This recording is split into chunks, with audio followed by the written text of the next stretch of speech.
ಅವ್ರು ಯಾವುದೇ ಸಿನಿಮಾ ಮಾಡಲಿ ನನಗೊಂದು ಪಾತ್ರ ಅಂತೂ ಕಟ್ಟಿಟ್ಟು ಬಿಡ್ತೀನಿ. ಚಿಕ್ಕದು ದೊಡ್ಡದು ಅಂತ ನಾನೇನು ಕೇಳೋದಿಲ್ಲ. ಅವ್ರು ಏನು ಕೊಡ್ತಾರೆ ಅದನ್ನು ಹ್ಞೂ ಸರ್ ರೆಡಿ ಸರ್ ಎಷ್ಟೊತ್ತಿಗೆ ಇರ್ಬೇಕು ಹೇಳಿ ಸರ್ ಆ ಥರ ಪೊಲೀಸ್ ಪಾತ್ರ ಕೊಟ್ಟರು. ಚೆನ್ನಾಗಿದೆ, ಚಿಕ್ಕದಾದರೂ ಭಾಳ ಸೊಗಸಾಗಿದೆ. ಮಗನಿಗೆ ದಾರಿ ತಪ್ಪೋ ಈ ಮಗನಿಗೆ ಹೇಗೆ ಬುದ್ಧಿ ಕಲಿಸ್ಬೇಕು ಅಂತೇಳಿ ಚೆನ್ನಾಗಿ ಹೊಡೆದು ಬುದ್ಧಿ ಕಲಿಸಿದ್ದೀನಿ. ಅದು ಸಿನಿಮಾದಲ್ಲಿ ನೋಡಿದ್ರೆ ಗೊತ್ತಾಗುತ್ತೆ. ಏನೋ ಅವ್ರ ಪಾತ್ರ ಕೊಟ್ಟಿದ್ದೀನಿ, ನಾನು ಡೈರೆಕ್ಟ್ರಿಗೆ ಇಷ್ಟ ಆಗೋ ರೀತಿ ಅಭಿನಯಿಸಿದ್ದೀನಿ ಅಂದಮೇಲೆ ಪ್ರೇಕ್ಷಕರು ಅದು ಇಷ್ಟ ಆಗುತ್ತೆ ಅಂತ ನಾನು ಅಂದ್ಕೊಂಡಿದ್ದೀನಿ. ಈ ಸಿನಿಮಾ 100 ದಿನ ಅಲ್ಲ, ಮುಂದೆ ನೋಡಲಿ, ಎಲ್ಲರೂ ಬಂದು ಥಿಯೇಟ್ರಲ್ಲಿ ಸಿನಿಮಾ ನೋಡಿ ನಮ್ಮ ಕಲಾವಿದರ ಬಳಗನ ಹರಸಲಿ ಅಂತ ಕೇಳಿ. ನಾನು ಡಾಕ್ಟರ್ AR ಗೋವಿಂದ ಸ್ವಾಮಿ. ಅವರು ನಮಗೆ ಯಾವಾಗಲೂ ನಾಯಕ ಅಂತಲೇ ಕರೆಯೋರು. ಪಲ್ಲಕ್ಕಿಯವರು ನನಗೊಂದು 20 ವರ್ಷದಿಂದ ಗೊತ್ತು. ಯಾಕಂದರೆ ಅವರ ಸಹೋದರಿ ವಾರ್ತಾ ಇಲಾಖೆಯಲ್ಲಿ ಪರಿಚಯ ಮತ್ತು ಅವರ ಭಾವ ನಮ್ಮ ಜೊತೆ ಕೆಲಸ ಮಾಡ್ತಿದ್ರು. ಅಲ್ಲಿಂದ ನಾನು ಗಮನಿಸ್ತಾ ಬಂದೆ. ಹಂತವಾಗಿ ನಮ್ಮ ಪೊಲೀಸ್ ಆಫೀಸರ್ ಅವರು ಹೇಳಿದಾಗೆ ಯಾರ ಸಹಕಾರ ಇಲ್ಲದೆ ಒಬ್ಬ ನಿರ್ದೇಶಕನಾಗಿ ಬೆಳೆದ ಪರಿಯನ್ನು ನಾನು ಈ ಸಂದರ್ಭದಲ್ಲಿ ನೆನೆಸ್ಕೋಬೇಕು.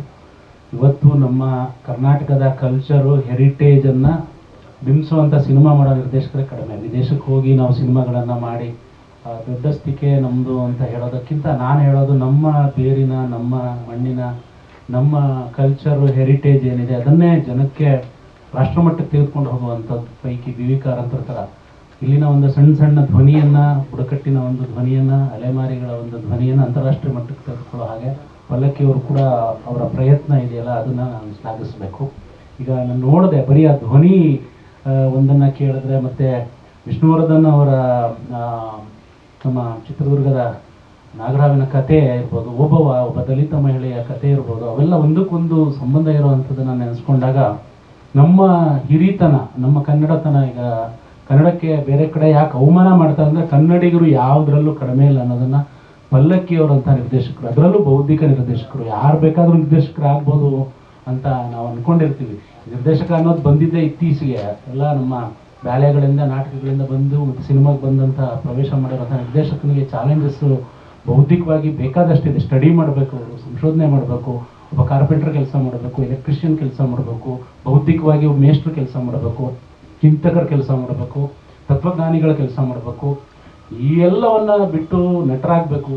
ಆಮೇಲೆ ಪ್ರೇಕ್ಷಕರಿಗೆ ಏನು ಬೇಕು ಅನ್ನೋದನ್ನು ಆಲೋಚನೆ ಮಾಡಿ ಕೊಡುವಂಥ ಅವರ ಆಲೋಚನಾ ಕ್ರಮ ಇದೆಯಲ್ಲ ಅದನ್ನು ನಾವು ಶ್ಲಾಘಿಸಬೇಕು. ಪಲ್ಲಕ್ಕಿಯವರಿಗೆ ಒಂದು ಉತ್ತಮ ಸಿನಿಮಾ ಮಾಡೋದಕ್ಕೆ ಏನೆಲ್ಲ ಬೇಕು ಅದೆಲ್ಲ ಬರೀ ಈ ಕೆಲವು ತುಣುಕುಗಳನ್ನು ನೋಡಿದ್ರೇ ನಾವು ಗೆಸ್ ಮಾಡ್ಬೋದು.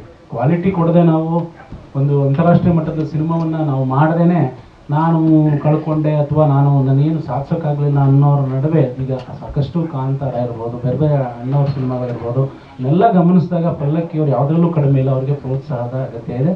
ಮತ್ತು ಅವ್ರಿಗೆ ಇನ್ನೊಂದಷ್ಟು ಒಳ್ಳೆ ಬಜೆಟಿನ ಸಿನಿಮಾಗಳು ಮುಂದೆ ಸಿಕ್ಕಿದ್ರೆ ದೊಡ್ಡ ಡೈರೆಕ್ಟರ್ ಆಗಿ ಅವ್ರು ಎಮರ್ಜ್ ಆಗೋದಕ್ಕೆ ನಮಗೆ ಕನ್ನಡಿಗರಿಗೆ ಒಂದು ಹೆಮ್ಮೆ ಅಂತ ನಾನು ಹೇಳ್ತೀನಿ. ಸ್ನೇಹಿತರು ಅಂತಲ್ಲ, ನೀವೇನು ನೋಡಿದ್ದೀರ ಅವರ ಗುಣಮಟ್ಟದ ಇವಾಗಿನ ಕೆಲವು ತುಣುಕುಗಳಲ್ಲೇ ಅವರ ನಿರ್ದೇಶಕನ ಒಂದು ಕೆಲಸ ಹೇಗಿದೆ ಅನ್ನೋದು ನನಗೆ ಗೊತ್ತಿರುತ್ತೆ. ಇನ್ನೂ ಕಲಾವಿದರು ನಮ್ಮ ಗುಬ್ಬಿ ಕಂಪನಿಯ B ಜಯಶ್ರೀ ಅವರ ಹೆಸರನ್ನು, ಆಮೇಲೆ ಡಾಕ್ಟರ್ ರಾಜ್ಕುಮಾರ್ ಅವರು ಮಹಾಪಾತ್ರ ಅಂತ ಹೇಳ್ತೀವಿ ನಾವು, ಯಾವ ಪಾತ್ರ ಚರಿತ್ರೆಗೂ ಹೊಂದ್ಕೊಳ್ಳೋ ಅಂಥವ್ರು, ಆ 2 ಹೆಸರು ಇಟ್ಕೊಂಡು ಸ್ವತಃ ವಿಷ್ಣುವರ್ಧನ್ ಆಗಿದ್ದಾರೆ. 3 ಪಾತ್ರಗಳನ್ನು ಮೇಳೈಸಿದ ಹಾಗಿರೋ ಅವರ ಅಭಿನಯವನ್ನು ಕೆಲವೇ ತುಣುಕುಗಳಲ್ಲಿ ನೋಡಿದ್ದೀನಿ. ಮುಂದೆ ಸಿನಿಮಾ ನೋಡಿ ನಾನು ಅವ್ರ ಬಗ್ಗೆ ಮಾತಾಡ್ಬೋದು. ಇಂಥದ್ದೊಂದು ಒಳ್ಳೆಯ ಸಿನಿಮಾ ಬಂದಿದೆ, ಅದನ್ನು ಹೆಚ್ಚಿನ ಸಂಖ್ಯೆಯಲ್ಲಿ ನಮ್ಮದು ಅಂತ ನಾವು ಅದನ್ನು ಸ್ವೀಕರಿಸಿ ಅದನ್ನು ಬೆಳೆಸೋ ಪ್ರಯತ್ನ ನಾವೆಲ್ಲ ಪ್ರೇಕ್ಷಕರಾಗಿ ಮಾಡಬೇಕು. ಇಷ್ಟು ನಾನು ಹೇಳೋಕ್ಕೆ ಇಷ್ಟಪಡ್ತೀನಿ. ಒಳ್ಳೇದಾಗತ್ತೆ, ನನಗೂ ಒಂದು ಒಳ್ಳೆ ಪಾತ್ರ ಕೊಡಿ ಸರ್, ನಾನು ಮಾಡ್ತೀನಿ ಅಂತ ಕೇಳ್ತೀನಿ. ಸ್ವಾದಿಷ್ಟತೆಯ ಸ್ವಾದ, ತಾಜಾತನದ ಆಹ್ಲಾದ, ಉತ್ತಮ ಆರೋಗ್ಯ ಮತ್ತು ಹೆಚ್ಚಿನ ರೋಗ ನಿರೋಧಕ ಶಕ್ತಿಯ ವೃದ್ಧಿಗೆ ಈಗ ನಿಮಗೆ ಸಿಗುತ್ತಿದೆ ಉತ್ತಮ ಗುಣಮಟ್ಟದ ಪೌಷ್ಟಿಕಾಂಶ. Shri Vaidik millet health mix, ಇದು ಸಿರಿಧಾನ್ಯಗಳ ಸಂಪತ್ತು.